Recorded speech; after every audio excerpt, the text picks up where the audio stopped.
Coming up, by the way, the Republicans have a new energy plan, and it calls for more nukes and more drill. And I'm going to talk with the bill's sponsor, influential House Republican leader Mike Pence, when we come back. You're watching the Kudlow Report.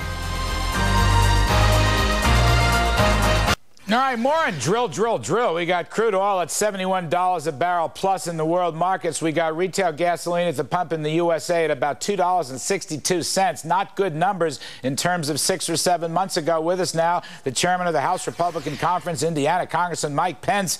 Mike Pence, it's great to see you.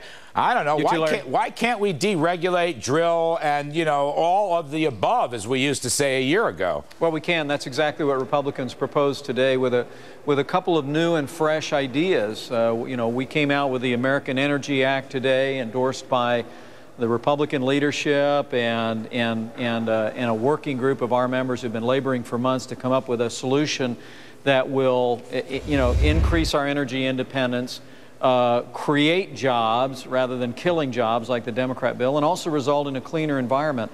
We think we can do that by expanding drilling in the Outer Continental Shelf and in Alaska. We use the revenues from that for a renewable resources fund where we're investing in new technologies like solar and wind, and we also call for 100 new nuclear reactors in the next 20 years. We're going to do regulatory reform to facilitate that, Larry, add in incentives, tax incentives for conservation, and you've got a pretty good snapshot of the Republican energy alternative, and I think it's going to resonate with the American people. Congressman Pence, give me a quickie.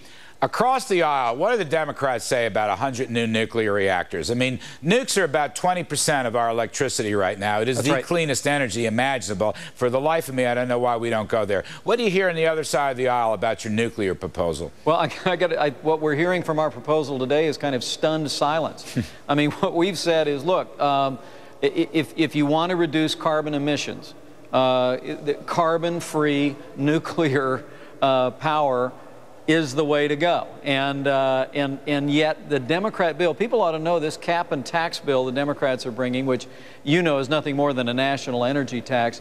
This legislation Democrats are bringing, I think it uses the word nuclear once or twice, but basically almost completely ignores any expansion of nuclear energy in this country. We think, and we're going to work very closely with Republican colleagues in the Senate and any Democrat that wants to work with us, but we think putting out a vision for 100 new nuclear power plants in the next 20 years is a vision the American people are going to embrace. Don't folks understand? Look, we're struggling to get into recovery. There are some positive mustard seed type signs, Mike.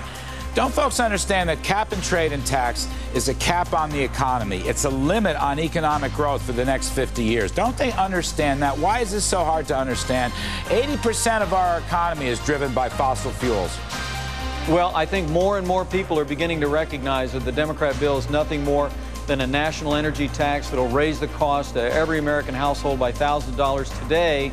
Republicans have answered the challenge and offered a 160-page solution that'll be a cleaner environment, more jobs, and energy independence. All right, so you'll stay. Take a look at it. You're all going to be spokespeople for this. You're going to make a run at it. I know the odds are tough, but you're going to make a run at it. We're going to fight for it, and we think the American people are on our side on this one, Larry. All right, Congressman Mike Pence of Indiana, one of the House Republican leaders. Thank you, sir. It's wonderful to see you, as always. Thank you, Larry.